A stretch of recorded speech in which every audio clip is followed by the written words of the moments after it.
오늘 주신 하나님 말씀은 요한복음 2장 1절로 11절입니다. 요한복음 2장 1절로 11절 말씀입니다. 우리 신약성경 요한복음 2장 1절로 11절 말씀입니다. 우리 한 절씩 하나님 말씀을 받들어 읽을게요. 요한복음 2장 1절로 11절. 사흘째 되던 날 갈릴리 가나에 혼례가 있어 예수의 어머니도 거기 계시고 예수와 그 제자들도 혼례의 청함을 받았더니 포도주가 떨어진지라 예수의 어머니가 예수에게 이르되 저들에게 포도주가 없다 하니 예수께서 이르시되 여자여 나와 무슨 상관이 있나이까 내 때가 아직 이르지 아니하였나이다. 그의 어머니가 하인들에게 이르되 너희에게 무슨 말씀을 하시든지 그대로 하라 하니라.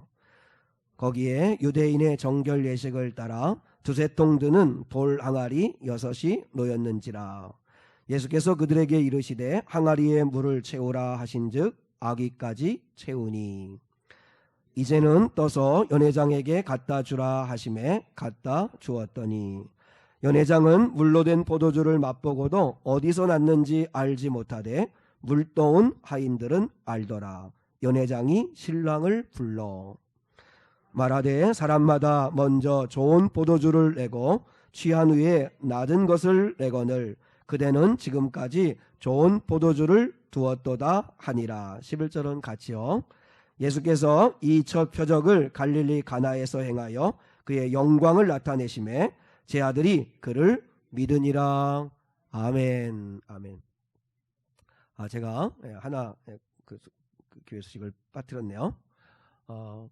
오늘 창립주일을 맞아서 우리 같이 이렇게 또 식사도 하고 교제를 해야 되는데 또 그렇게 하지 못하는 상황이라서 그 아쉬움을 어떻게 할까 하다가 사실 지난 주간에 추석 한가위라서 떡은 또 늘 드셨을 거라고 생각이 들어서 떡이 아니라 좀 이렇게 다르게 할 수 있는 방법이 없을까 그렇게 하다가 하나님께서 계시로 샌드위치를 주셨습니다. 샌드위치를 위해서 오늘 준비했는데 우리 아이들한테 샌드위치를 이렇게 준비했다 했더니 이삭 토스트가 난데 이렇게 아이들은 야채 들어가는 게 그렇게 좋지 않은가 봐요. 근데 그래서 저희가 검색을 하고 검색을 해서 샌드위치 집을 알아서 그래서 저쪽 아주 여기서 좀 꽤 먼데 직접 그 매장에 가서 사서 먹어보고 그리고 이제 주문을 했습니다.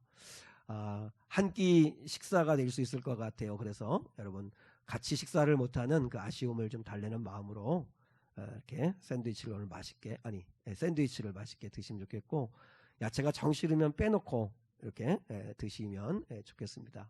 그래서 그렇게 좀 드시면 고맙겠습니다. 갈릴리 가나교회라고 하는 제목을 정했습니다. 그러니까 오늘 1절에 보니까 사흘째 되던 때에 갈릴리 가나에 혼례가 있어. 그러니까 어디에서 벌어진 일이냐면 갈릴리 가나에서 벌어진 일입니다. 갈릴리 가나 혼인잔치집에서 벌어진 사건이라서 이 갈릴리 가나가 이 가나에서 벌어진 혼인잔치집이 이게 교회구나. 그래서 갈릴리 가나교회 같은 그런 미래교회가 되면 좋겠다 이런 생각을 했습니다. 그래서 갈릴리 가나교회라고 하는 이름을 붙여서 오늘 설교 제목으로 삼았습니다. 예수님께서 물로 포도주를 만든 이 사건은 너무나 잘 알려진 사건이고 우리 성도들은 잘 아는 사건이라고 생각합니다. 여러분 이 사건이 왜 중요하냐면 11절에 그 이유가 있어요. 11절 한번 11절 같이 한번 읽을게요. 시작. 예수께서 이 첫 표적을 갈릴리 가나에서 행하여 그의 영광을 나타내심에 제자들이 그를 믿으니라. 여기서 제일 중요한 말씀이 이 첫 표적을 그러니까 처음 표적을 갈릴리 가나 혼인잔치집에서 물을 포도주로 만든 사건을 행하셨다라고 하는 거죠. 첫 표적이라고 할 때 처음 표적인데 표적이라고 하는 말이 헬라어로 세메이아입니다. 그러니까 이 세메이라고 하는 단어를 사도 요한은 즐겨 사용했는데 근데 이 세메이아라고 하는 이 표적이라고 하는 말은 무슨 말이냐면 단순하게 미러클, 기적을 행하셨다는 뜻이 아니라 그 기적 이면에 예수가 누구신지를 드러내기 위한 사건, 그게 표적입니다. 그러니까 단순하게 예수님이 병들었으니까 고쳐주시고, 배고프니까 빵 먹이고, 그래서 배불리 먹이시고, 그리고 포도주가 떨어지니까 주님이 물로 포도주 만들어주시는, 인간의 필요를 채워주기 위해서 단순하게 기적을 행하셨다는 뜻이 아닙니다. 요한복음에 특별히 여러 기적들이 나타나는데 그 기적은 다 표적입니다. 그러니까 그 기적 사건을 통해서 우리가 무엇을 알기를 원하냐면 예수가 누구이신지를 드러내서 그 예수를 믿어 우리가 영원한 생명을 얻게 하기 위해서 주님이 행하신 기적 사건, 그게 표적입니다. 표적. 그러니까 우리가 하나님 아버지 앞에 이 기적 사건을, 첫 번째 갈릴리 가나에서 행한 이 기적 사건을 보면서 주님께서 당신이 누구신지를 드러낸 사건이구나. 그러면 우리 교회가 갈릴리 가나 교회 같은 그런 교회가 되기를 소망하는데, 그러면 주님이 마음껏 드러나시는 교회, 그런 교회가 되었으면 좋겠다 하는 것입니다. 주님이 누구신지가 드러나서 그래서 한 사람이라도 그 예수를 믿어 영원한 생명을 얻게 되는 놀라운 구원의 자리에 이르는 그런 은혜가 임하기를 원한다는 것이죠. 그래서 오늘 예비한 우상한 성도들에게 정말 우리 교회가 갈릴리 가나 혼인잔치집에서 벌어진 이 놀라운 주님이 누구신지가 드러나는 이 첫 번째 이 사건을 통해 우리 주님이 누구신지를 발견하는 은혜가 임했으면 좋겠고, 근데 더 중요한 건 뭐냐면 오늘 초점은 갈릴리 가나에서 주님이 누구신지를 마음껏 드러내게 되는 데 있어서 결정적인 역할을 한 두 부류의 사람들이 있었다는 거죠. 그래서 바라기는 우리 미래교회 모든 식구들이 이 두 부류에 속한 귀한 성도들과도 같은 그런 삶을 살았으면 좋겠다 하는 것입니다. 첫 번째는 마리아입니다. 마리아. 잔치집에 포도주가 떨어졌다는 사실을 제일 먼저 알았던 사람이 마리아입니다. 포도주가 떨어졌다는 사실은 이건 엄청난 사건입니다. 우리나라도 예전에 저도 어릴 때 동네 잔치가 있어서 보면 사실 이렇게 잘 먹을 수 없을 때, 기름기 있는 걸 잘 먹거나 고기를 먹을 수 없는 그런 때에 동네 잔치가 벌어지면 진짜 우리 어린아이 같은 저희들은 그날이 생일날입니다. 그래가지고 이제 거기 가면 이제 저희 어머니도 일하고 작은머니도 일하고 그러면 이제 어슬렁어슬렁거리면 부침개 한쪽 던져주고 그러면 이제 그거 먹는 재미가 얼마나 정말 쏠쏠했는지, 그때 먹었던 그 부침개 그 맛은 정말 지금은 이 풍요로운 이때는 정말 경험할 수 없는 것 같아요. 그래서 우리나라의 잔치에서 제일 중요한 거는 고기, 그리고 막걸리, 그리고 이제 여러 음식들, 이게 제일 중요하죠. 근데 유대인들의 잔치에 있어서는 제일 중요한 게 포도주죠. 포도주. 근데 포도주가 떨어진 것입니다. 준비를 좀 적게 한 것인지 아니면 정말 어떤 사람이 정말 포도주를 지나치게 많이 먹었든지 어떻든 포도주가 떨어지게 되었습니다. 이 혼주 입장에서는, 그 잔치의 주인 입장에서는 정말 난처한 일이죠. 왜냐하면 포도주가 떨어졌다는 이야기는 일주일간 잔치를 해야 되는 이 유대인의 혼례잔치집에서는 포도주가 떨어졌다는 건 수치스러운 일입니다. 왜냐하면 손님들을 홀대했다는 뜻입니다.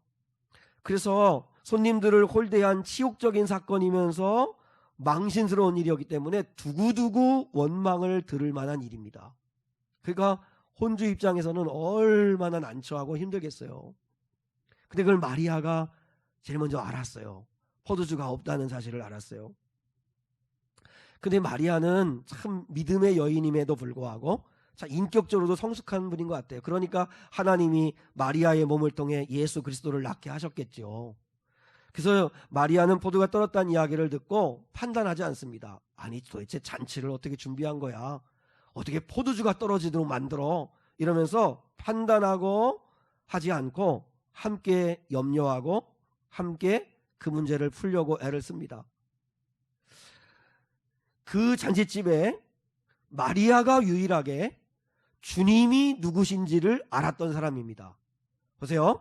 제자들도 주님이 누군지를 몰라요. 왜냐하면 주님이 제자들을 불렀지만 아직 공생의 삶을 공식적으로 시작한 건 아니거든요. 그러니까 주님이 누구신지를 드러내며 기적을 행하신 건 아직 없기 때문에 제자들도 예수가 누구신지는 정확히 몰라요. 마리아만 주님이 누구신지를 알아요. 그래서 마리아가 그 주님께 가서 구하는 거예요. 왜냐하면 마리아는 주님의 누구이신지, 그분이 능력이 있으시다는 사실을 알기 때문에 마리아가 그분께 구합니다. 사실 마리아는 예수가 누구인지를 경험했잖아요. 자기가 처녀일 때, 물론 요셉과 약혼한 사이지만 아직 몸이 섞이지 않은 그런 관계를 맺지 않은 그런 처녀에 있을 때 가브리엘 전사가 네가 잉태될 텐데 그건 사람 잉태하는 게 아니라 성령으로 잉태될 거다. 성령의 능력으로 네가 잉태되어 이제 아들을 낳을 텐데 그는 하나님이 아들이시고 그리고 메시아라고 분명히 말씀하셨죠. 도무지 믿어지지 않았지만 마리아는 하나님을 경외하는 여자였기 때문에 그걸 믿음으로 수용합니다. 그러므로 자기가 10달 동안 품었다가 낳은 그 아이는 육신적으로는 자기 아들이지만 그러나 하나님의 아들이라는 사실을 익히 알고 있었죠. 그리고 30년을 같이 예수님과 삽니다. 기록에 의하면 예수님의 아버지였던 요셉은 이제 육신의 아버지와도 같은 입장이었던 요셉은 일찍 죽었다고 그래요. 그래서 예수님이 가장이었기 때문에 그래서 밑에 동생들과 어머니를 모시기 위해서 30년 동안은 사생활, 사적인 삶을 사시는 동안의 삶을 살았고 그래서 예수님이 목수 생활을 하신 거잖아요. 그래서 가정을 돌보시는 일을 했었던 거죠. 그리고 아직 당신의 때가 이르지 않았다고 말씀을 하셨는데 마리아는 주님의 능력을 믿고 그리고 주님께 구해요. 자, 3절을 한번 보겠습니다. 본문 3절입니다. 시작.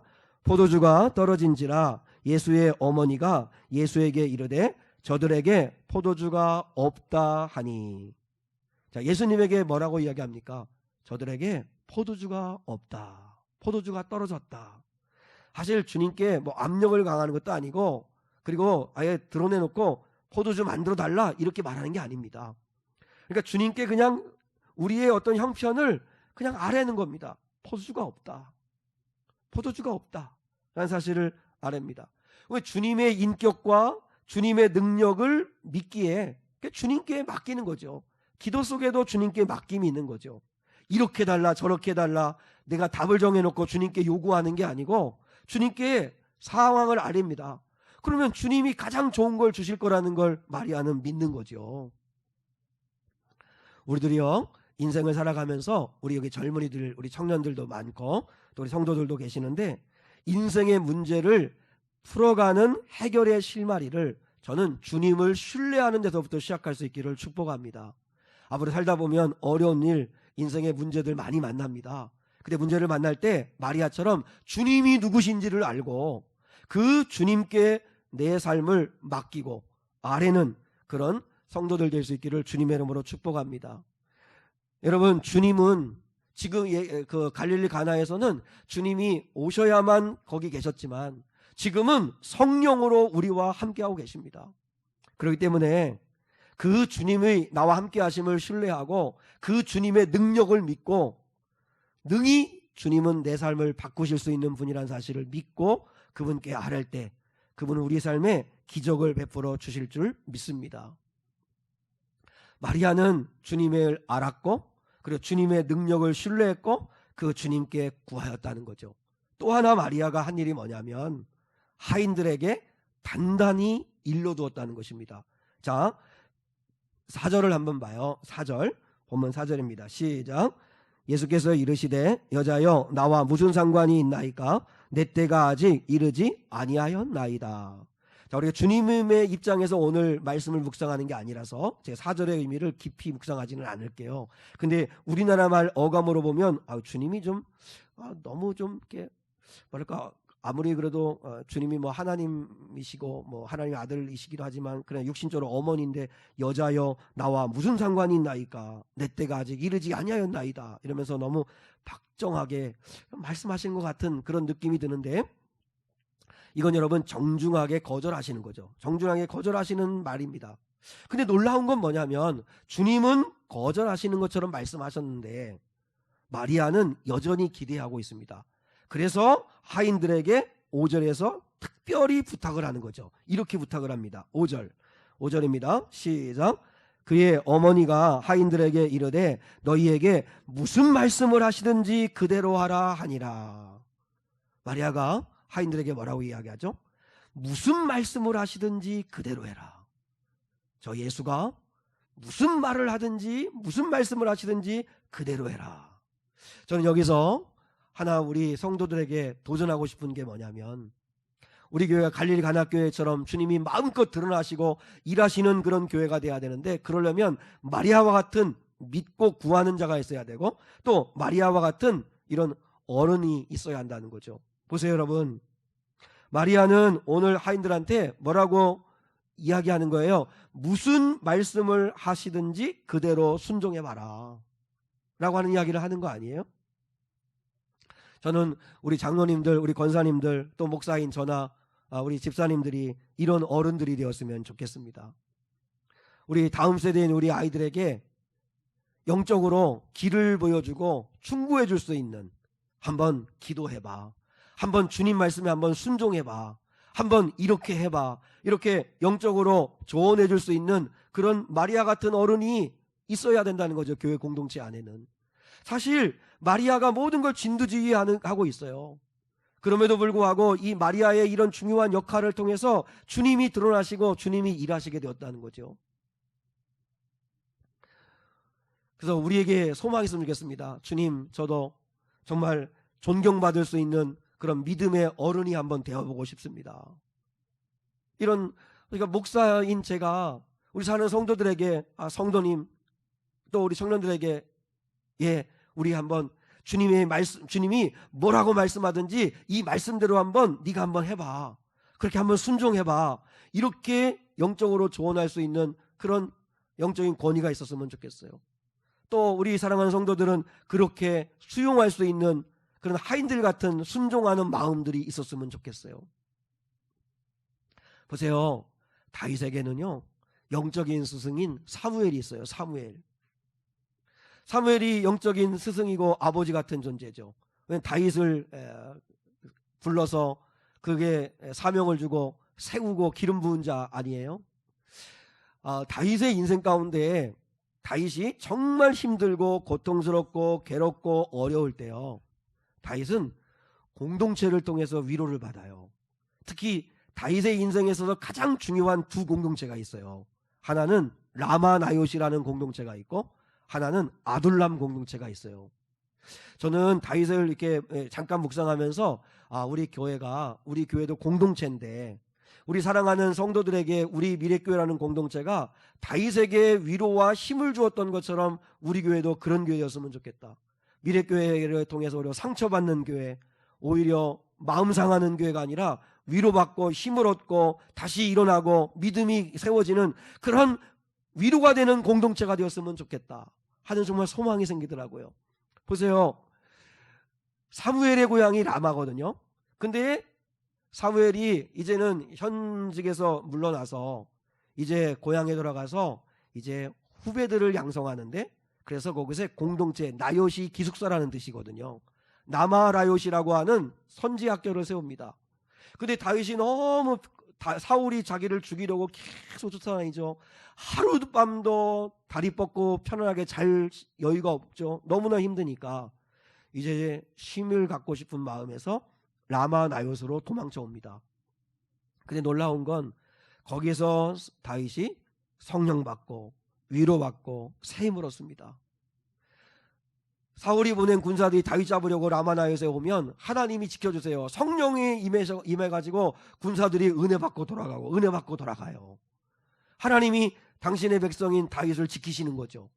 그래서 다윗이 충분히 라마 나요스에서 영적으로 힘을 얻습니다. 그리고 또 아둘람이라고 하는 곳에 동굴 속에 숨어 있는데 아름 사람들이 상처받은 사람, 또 도망쳐 나온 사람, 세금 내지 못하는 사람, 그 정말 아픔 있는 사람, 이런 사람들이 한 사람 다윗에게 모여와요. 다윗이 그들 섬기다가 위로받고 힘을 얻습니다. 여러분, 때로는요, 우리는 이렇게 섬김을 받고 사랑받아야만 힘을 얻는다고 생각하지만 때로는 주님의 마음을 가지고 섬기고 사랑할 때 오히려 그 사람이 힘을 얻어요. 그래서 어떤 모습에 있든지 여러분은 사랑하기도 하고 사랑받기도 하고 하는 그런 은혜가 임했으면 좋겠는데요.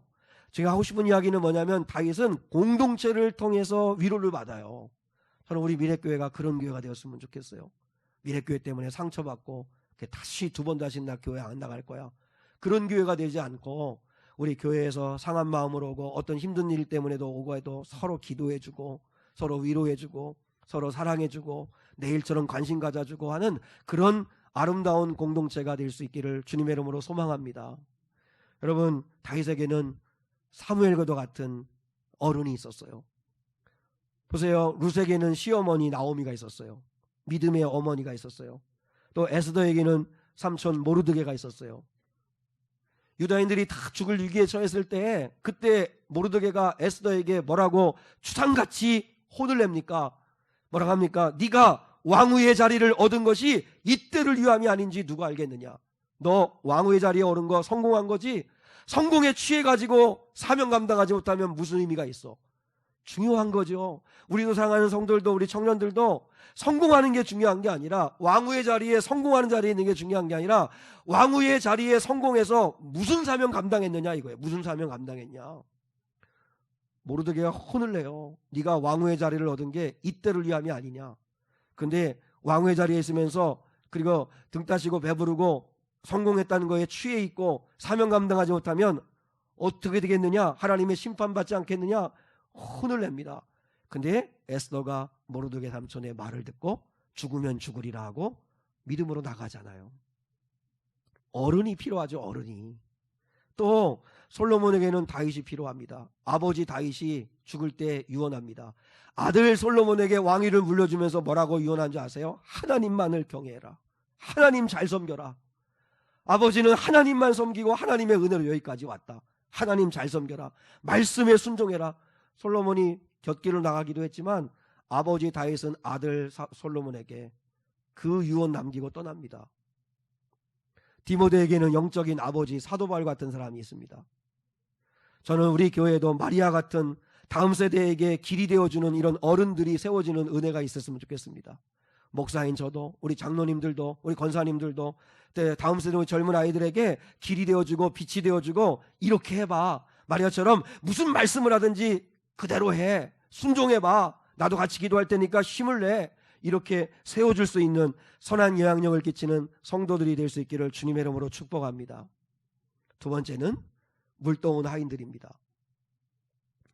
어머니에게 거절하시는 것처럼 말씀하신 예수님이 조금 있다가 하인들에게 이렇게 이야기를 합니다. 7절입니다. 자, 7절 같이요. 시작. 예수께서 그들에게 이르시되 항아리에 물을 채우라 하신즉 아기까지 채우니. 여러분, 예수님이 하인들에게 도랑아리에 물을 채우라 그랬습니다. 하인들은 예수님 말이 떨어지기가 무섭게 마리아가 단단히 일러뒀잖아요. 무슨 말씀을 하든지 그대로 해라. 아마 이들은 예수님의 입을 계속 주목하고 있었을지 모르겠어요. 그래서 주님이 물을 채우라 하니까 이들이 쏜살같이 물을 채우는데 보세요. 아기까지 채우니라고 하는 이 성실함을 보세요. 저는 우리 성도들이 우리 사랑하는 우리 귀한 우리 아들 딸들이 우리 청년들이 순종을 하더라도 99% 순종은 순종이 아니랍니다. 100%의 순종이 참 순종이랍니다. 근데 3분의 2만 채울 수 있잖아요. 적당히 채울 수 있잖아요. 근데 이 하인들은 아기까지 찰랑찰랑 끝에까지 성실과 진실함의 태도를 가지고 순종하더라는 거죠. 이 하인들에게서 우리가 본받을 수 있는 중요한 순종의 태도, 진실과 성실함으로 해야 된다는 거죠. 물론 여기까지는 이건 하인들이니까 늘상 하는 일이니까 얼마든지 할 수 있습니다. 우물가에서 물 길어 와가지고 항아리에 물 채우는 일은 하인들이 늘 하는 일이니까 할 수 있습니다. 그런데 그 다음이 문제입니다. 자, 8절입니다. 8절 시작. 이제는 떠서 연회장에게 갖다 주라 하심에 갖다 주었더니. 하인들의 순종에는 물 흘러가듯이 막힘이 없어요. 보세요. 연회장은 그 잔치집에 음식과 포도주를 주관하는 사람입니다. 헌데 저희도 그 어릴 때 이렇게 잔치할 때 보면 동네에서 과반을 담당하는 사람이 있습니다. 그래서 사랑방에서 접시에다가 음식을 계속 이렇게 새 접시에 이렇게 담아낼 때마다 고기라든지 음식과 술을 관장하는 동네 어른 한 사람이 있어요. 그 사람이 이렇게 전체를 이렇게 다 주관해 주는데 이게 연회장과도 같은 역할을 하는 거죠. 이 연회장이 포도주가 떨어진 게 난처한 일이 벌어졌는데, 근데 그 연회장에게 좀 전에 길어온 물을 갖다 주라는 거예요. 연회장에게 지금 필요한 건 포도주죠. 포도주가 떨어진 거니까. 지금 손님들은 막 계속 오는데 포도주는 없어서 지금 난처한 상황인데, 근데 하인들에게 주님이 하시는 말씀은 뭐냐면 지금 너희들이 떠온 그 물을 갖다 주라는 거예요. 이건 순종하기가 어렵죠. 자기들이 직접 떠온 물이었잖아요. 근데 그 떠온 물을 갖다 주라는 거예요. 지금 연회장에게 이 물을 갖다 주면 호통을 당하든지 아니면 매질을 당하든지 아마 혼쭐이 날 겁니다. 근데 놀라운 건 본문에 보면 하인들은 두말 없이 순종을 했다는 것입니다. 두말 없이 순종을 합니다. 이성적으로는 도저히 이해가 안 되는 일이고 합리적으로도 납득이 안 되는 일입니다. 그러나 믿음으로 이들은 순종을 했다는 것입니다. 그러면 이들이 순종한 게 뭘까요? 첫 번째는 마리아의 당부의 말에 순종한 거죠. 무슨 말씀을 하시든지 너희는 판단하지 말고 그대로 해라. 그대로 해라. 그리고 주님의 말을 신뢰한 거죠. 주님의 말을 신뢰한 것입니다. 하인들이 믿음으로 순종하여서 물을 떠다가 갖다 줄 때 포도주가 되었다는 것입니다. 중요한 게 뭐냐면 주님이 포도주를 만들어 놓으시고 포도주를 갖다가 주라는 게 아닙니다. 그건 믿음이 아닙니다. 그게 무슨 순종입니까? 포도주 갖다 주는 건 그냥 심부름하는 거죠. 근데 우리가 믿음으로 산다는 건 뭐냐면, 믿음으로 산다는 건 이성의 걸림돌을 한 번은 지나가야 한다는 거죠. 왜 우리가 우리 삶 가운데 이런 놀라운 주님이 드러나시는 역사, 기적의 역사가 없을까요? 우리는 이런 내 짧은 소견과 내 이성과 내 생각 이런 것들을 다 벗어버리고 온전히 말씀에 순종하는 믿음으로 나가지 못한다는 거죠. 판단하고 자꾸 재보고 그리고 생각하고 그래서 안 된다 된다고 내가 결정하고 그래서 주님의 능력이 나타나지 않아요. 근데 하인들은 어떻게 보면 생각이 없는 사람들 같아요. 그냥 주님의 말에 그냥 순종해요. 갖다 주라면 갖다 줘요. 근데 갖다 줄 때 순종할 때 그게 포도주가 되었다는 거예요. 자, 이렇게 비유해 볼 수 있어요. 오늘 여러 성도들이 말씀을 받습니다. 이 말씀은 여러분에게 물과도 같다고 생각합니다. 나 누구에게나 주는 물과 같은데 이 말씀을 믿음으로 받아서 순종하는 사람에게는 이게 포도주가 되어지는 기적이 나타나는 거죠. 약속의 말씀은 어떻게 보면 누구에게나 똑같은 로고스로 일반적으로 다 들려지게 됩니다. 근데 그 말씀을 내가 믿음으로 내 것으로 받아들여 순종하게 되는 사람에게는 레마가 되는 거죠. 그 말씀이 내 말씀이 되고 그게 기적의 말씀이 될 수 있다는 거죠. 한번 해봐야 합니다. 저는 오늘 창립주일을 맞아서 우리 사는 성도들과 우리 젊은이들에게 이렇게 도전하고 싶습니다. 믿음은, 신앙생활은 순종의 싸움이라고, 순종하는 싸움을 지금부터 한번 해보시라고. 이제 마지막 때, 말세 때는 주님이 찾으시는 자는 순종하는 자를 찾으시는 거예요. 우리가 사실 몰라서가 아니지 않습니까? 우리 교회는 아니시겠죠. 에? 저는 우리 고개 숙이는 성도들이 좀 이렇게 의심이 될 수 있는데, 제가 직접 들어봤는데 큰 교회들, 이렇게 교회들마다 교회 예배당이 크고 그리고 멀리에 있는 분들 가운데 보면 목사님의 설교 왔는데 스마트폰을 켜놓고 구글에서 목사님의 설교를 검색하면서 듣는 성도들이 있대요. 그러니 여러분, 목회 어떻게 합니까? 그죠? 저 말이 상식적으로 맞는 말인가? 저 역사가 이야기가 맞는 이야기인가? 수시로 검색을 하는 거예요. 그래서 목사님 말이 맞는지 틀린지. 야, 이러면 정말 저처럼 실수 많이 하고 가면 사람들은 정말 목회하기 힘들겠어요.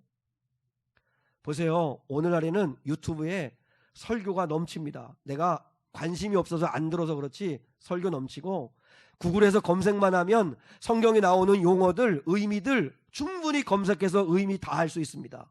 중요한 건 뭐냐면 지금은 사느냐의 싸움입니다. 요한계시록을 우리가 22장을 나누는데 이제 마지막 장입니다. 요한계시록 22장.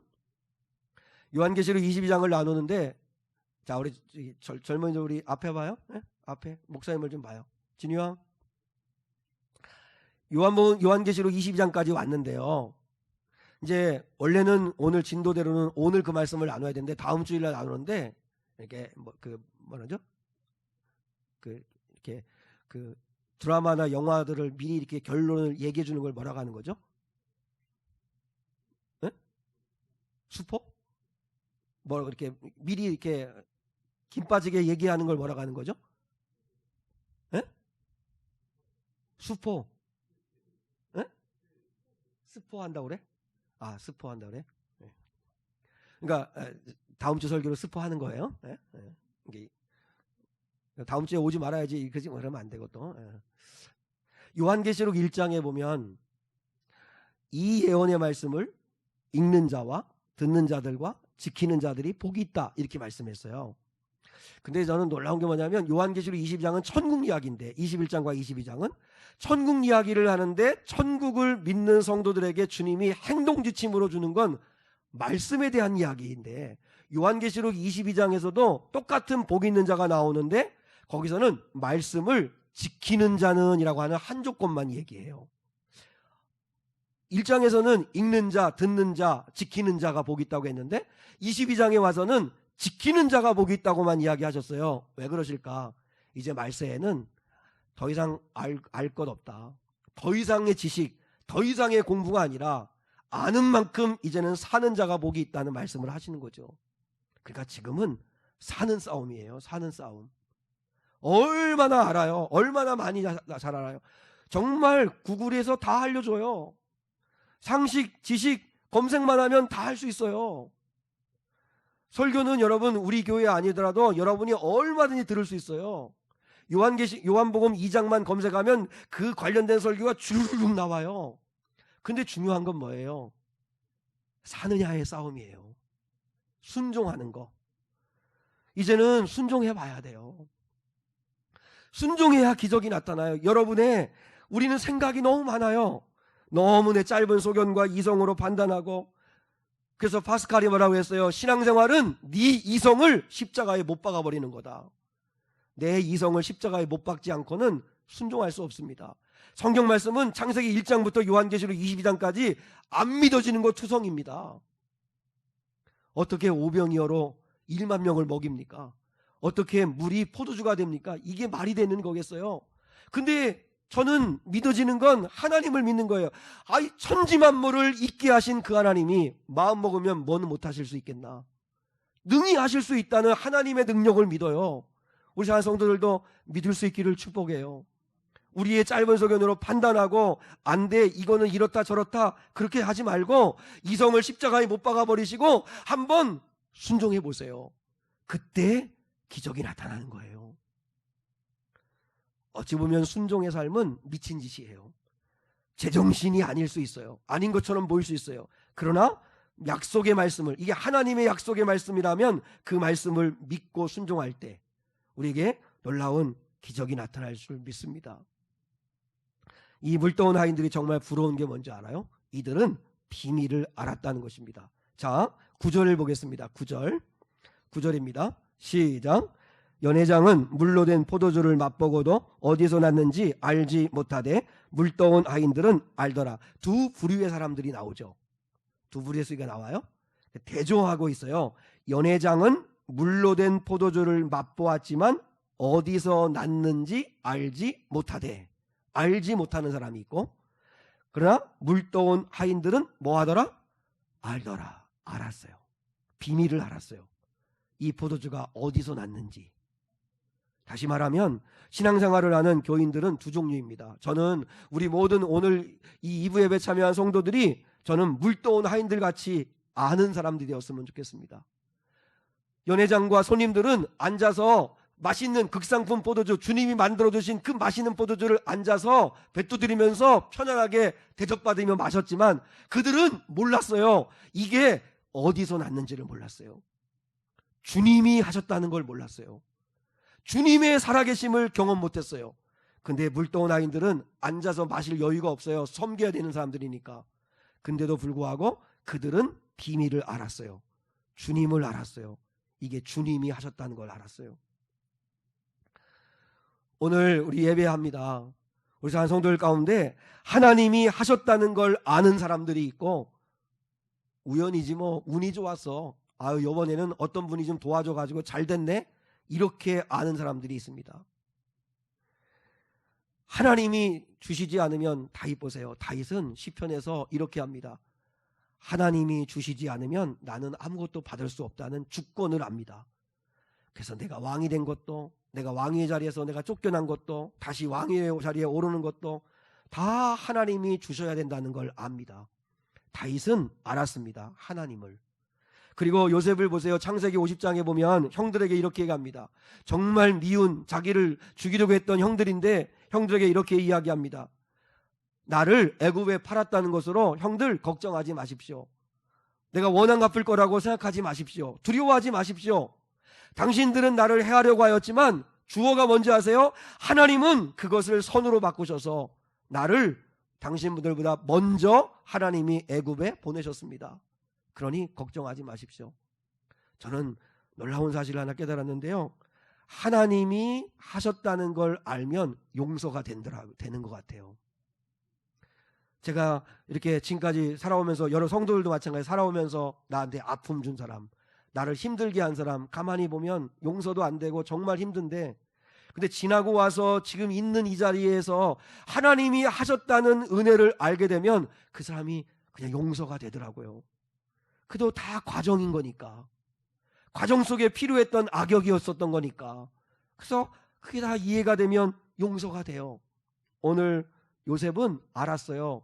자기가 애굽에 오게 된 거, 애굽에서 산전수전 다 겪고 결국 애굽의 총리가 된 거, 그리고 풍년과 기근이 되면서 이 많은 사람들을 먹여 살릴 수 있게 된 거, 이게 하나님이 하셨다는 걸 알았어요. 교회에서도요, 헌신하는 걸 힘들어하지 마세요. 헌신해보면 아, 하나님이 하시는구나. 코로나 2년 동안 그래도 우리 미래교회 연약하고 부족하지만 아, 주님이 지켜주셨구나, 주님이 채우시는구나 압니다. 아는 사람과 모르는 사람은 천지 차이입니다. 기도해본 사람은 아, 이게 하나님의 은혜구나, 이게 하나님이 하신 거였구나, 하나님이 도와주셨구나 압니다. 근데 기도하지 아니하고 주님에 대한 믿음으로 순종하지 않으면 하나님이 하셨다는 걸 모릅니다. 연회장같이 된 겁니다. 몰라요. 비밀을 몰라요. 주님을 몰라요. 보세요. 연회장은 물로 된 포도주를 맛보면서도 어디서 났는지를 몰랐다. 우리가 그럴 수 있어요. 하나님의 은혜로 먹고 마시고 일하고 예배하고 입고 이렇게 살아가면서도 어디서 왔는지를 몰라요. 이게 하나님의 은혜인데, 하나님의 사랑이었는데 우리가 모르고 살 때가 얼마나 많습니까? 저는 우리 사랑하는 성도들이 이 하나님의 은혜를 알고 신앙생활 할 수 있기를 축복합니다. 그래서 오늘 물동원 하인들처럼 섬기고 희생하는 게 힘든 게 아니라 비밀을 알고 신앙생활하면, 하나님의 은혜를 맛보고 신앙생활하면 섬기는 게 기쁩니다. 그러니까 연회장처럼 손님들처럼 포도주를 맛보면서도 주님을 모르는 사람들이 아니라 저는 주님을 아는 성도들 될 수 있기를 축복합니다. 말씀의 결론입니다. 오늘 본문의 말씀 전체를 의미하면서 우리 교회는 첫 번째, 갈수록 좋아지는 은혜가 임하는 갈릴리 가나교회 같았으면 좋겠습니다. 용두삼이란 말 아시죠? 처음은 거창하게 시작한 데 반해서 끝은 흐지부지 되어지는 일, 그렇게 만드는 사람을 용두삼이라고 이야기합니다. 주님이 없이는요, 우리의 삶이요, 이 땅에서 80년 90년 거창하게 시작하는 것 같아도 두 주먹 불끈 쥐고 해보자, 할 수 있다, 크게 정말 마음 먹고 거창하게 하는 것 같아도 주님의 계속 부어주시는 은혜 없으면 우리의 인생은 용두사미가 됩니다. 우리는 원래 끝이 지옥 갈 인생들이었습니다. 80년 90년 여러분이 뭐 멋지게 정말 떵떵거리며 사는 인생일지 몰라도 우리의 끝이 지옥이었다면 우리는 용두삼입니다. 근데 주님이 우리를 구원하시려고 이 땅에 오셔서 우리에게 이 땅에서 주님을 모시고 행복하게 살 뿐만 아니라 갈수록 좋아지는 은혜를 누리게 할 뿐만 아니라 또한 영원한 생명도 주시고 천국도 허락해 주셨다는 거죠. 여러분, 주님께서 물을 포도주로 만들어 주셨기에 그 잔치집은 기쁨이 더 배가 되고 즐거움이 더 배가 되었습니다. 갈수록 좋아졌잖아요. 나는 우리 교회와 우리 성도들이 갈수록 좋아지는 이 주님의 은혜가 임할 수 있기를 주님의 이름으로 축복합니다. 용두사미 같은 인생을 만들지 마시고 주님과 함께함으로, 그분을 신뢰함으로, 그분의 말씀에 순종하심으로 갈수록 좋아지는 은혜를 누릴 수 있기를 주님의 이름으로 축복합니다. 여러분, 오늘 주님이 이렇게 물을 포도주로 만든 이 첫 번째 이 기적 사건이 첫 표적이라고 하시는 말씀의 의미는 뭐냐면, 이 주님이 만드신 이 포도주는 우리를 위하여 장차 흘리실, 십자가 위에서 흘리실 보혈을 의미하는 사건이었습니다. 왜냐하면 주님이 마가다락방에서 포도주를 나눠주시면서 얘들아, 이 포도주는 너희를 위하여 흘리는 나의 피다, 이렇게 말씀하셨잖아요. 주님이 만드신 거잖아요. 당신의 몸을 찢어주심으로 인하여 무엇을 만들어주셨어요? 우리에게 보혈의 피를 쏟으시는, 포도주를 만드시는, 그래서 우리가 구원함에 이르게 되어진 게 그 주님의 은혜인데 이걸 처음 표적으로 행하셨어요. 그리고 천국의 모형인 우리 미래교회는 혼인잔치집 같았으면 좋겠습니다. 혼인잔치집. 여러분, 교회는 장례식장이 아니잖아요. 후회하고 아쉬워하고 슬퍼하고 괴로워하고 연민 갖고 그렇게 하는 게 이 교회 아니잖아요. 교회는 잔치집과도 같은 곳입니다. 그래서 무엇보다도 우리 상한 성도들은 너무 심각하고 굳은 표정으로 살지 않기를 주님의 이름으로 축복합니다. 항상 기뻐해라, 쉬지 말고 기도해라, 범사에 감사하라, 이게 너희를 향하신 하나님 아버지의 뜻이니라, 이렇게 말씀하신 대로 우리 예수 안에서 좀 기뻐하시고 즐겁게 사는 성도들 될 수 있기를 주님의 이름으로 축복합니다. 특히 믿음의 부모님들에게는 사명이 있어요. 뭐냐면 예수 믿는 게 행복하고 즐거운 일이라는 걸 보여주셔야, 그래야 여러분 우리 자녀들에게 아름다운 모습을 보여주는 겁니다. 엄마 아빠가 교회를 다니는데 맨날 교회 불만만 이야기하고, 그리고 또한 교회 갔다 오면 상처받은 이야기만 하고, 교회를 다니는데도 늘 불행한 것처럼 보이고 전혀 행복해 보이지 않으면 아이들이 교회를 가고 싶겠어요? 그러니까 우리가 무엇보다도 예수 믿는 게 행복하고 즐거운 일이라는 거, 물론 인생 살다 보면 어려움도 있고 문제도 있겠지만 예수 믿는 건 행복하고 즐거운 일이다 라고 하는 것을 보여주는 사명을 감당했으면 좋겠어요. 오늘 미래교회 창립 14주년을 맞아서 우리 미래교회가 갈릴리 가나 같은 그런 교회가 되면 좋겠습니다. 주님이 마음껏 일하실 수 있도록 마리아와 같은 믿고 구하는 자들, 그리고 영적인 다음 세대를 이끌어줄 수 있는 그런 길이 되어주는 마리아 같은 어른이 되었으면 좋겠고, 또 물떠온 아이들처럼 여러분 주님의 말씀에 순종하고 여러분의 이성과 여러분의 생각과 판단을 십자가에 못 박아버리시고 한번 순종하는 삶을 한번 살아보십시오. 그래서 정말 주님께서 갈수록 좋아지는 은혜, 갈수록 좋아지는 은총, 그리고 우리 미래교회 공동체를 통해서 사는 성도들이 치유되어지고 회복되어지고 위로받는 교회 될 수 있는 그런 교회 되었으면 좋겠습니다. 그렇게 하기 위해서 주님을 믿고 좀 더 웃으시고 좀 더 기뻐하시고 좀 더 감사하는 그런 삶을 사는 저와 여러분 될 수 있기를 주님의 이름으로 축복합니다. 191장 내가 매일 기쁘게 순례길 행함은 주의 팔이 나를 안보하며. 우리 한번 기쁨으로 이 찬양을 한번 드리겠습니다. 191장 우리 한번 찬송, 우리 박수 치면서 우리 함께 한번 하나님 앞에 찬양 올리겠습니다. 1절과 3절과 4절 찬양 드리겠습니다.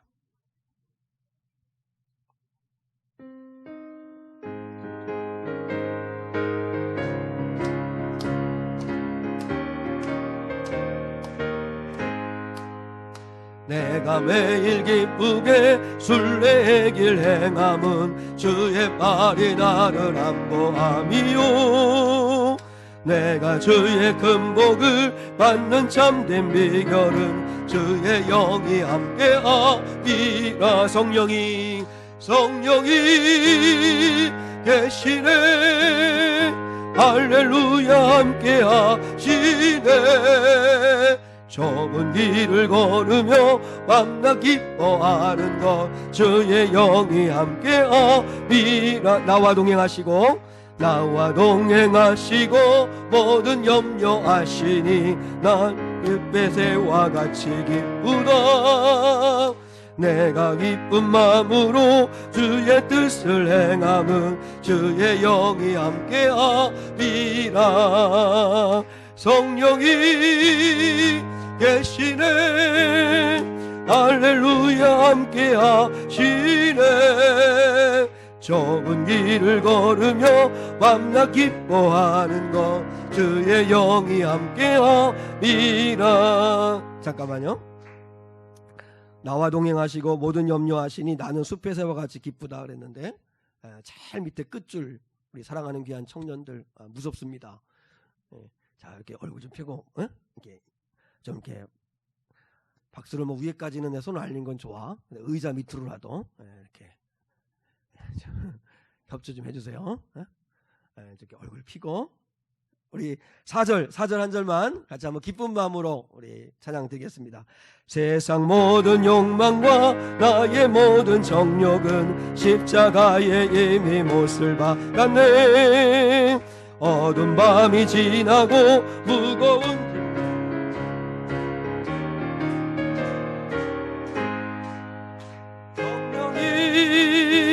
계시네. 할렐루야. 함께하시. 좁은 길을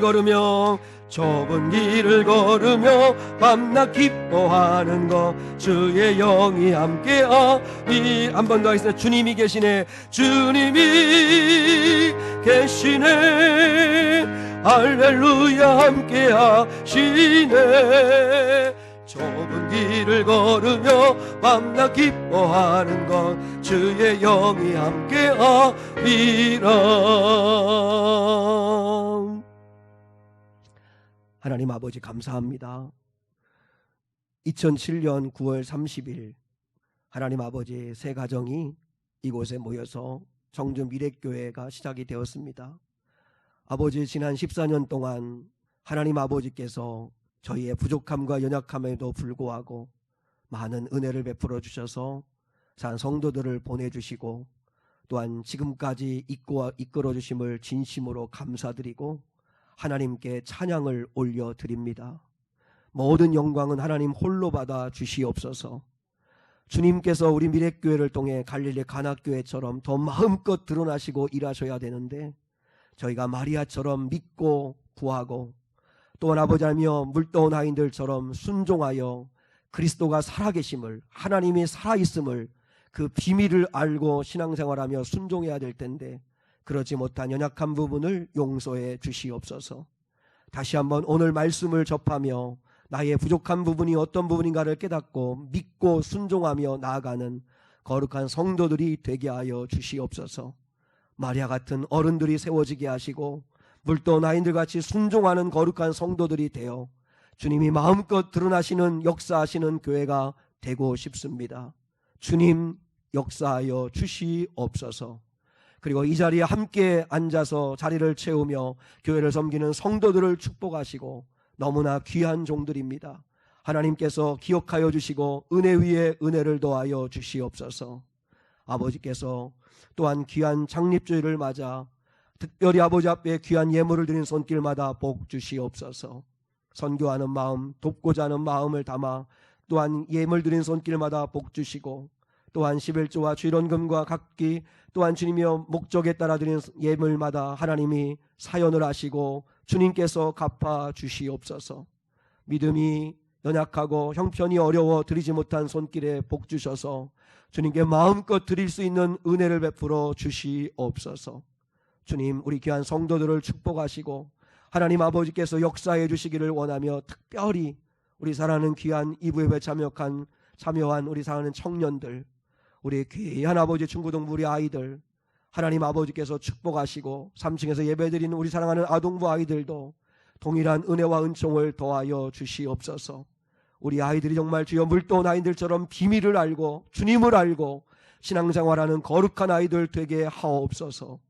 감사하옵고 사랑이 많으신 예수 그리스도의 이름 받들어 봉헌기도 드리오며, 지금은 우리 주 예수 그리스도의 은혜와 하나님 아버지의 극진하신 사랑과 성령 하나님의 함께하심이 오늘 여기 모여 예배한 거룩한 성도들 위에 영원히 함께하시기를 축원하옵나이다.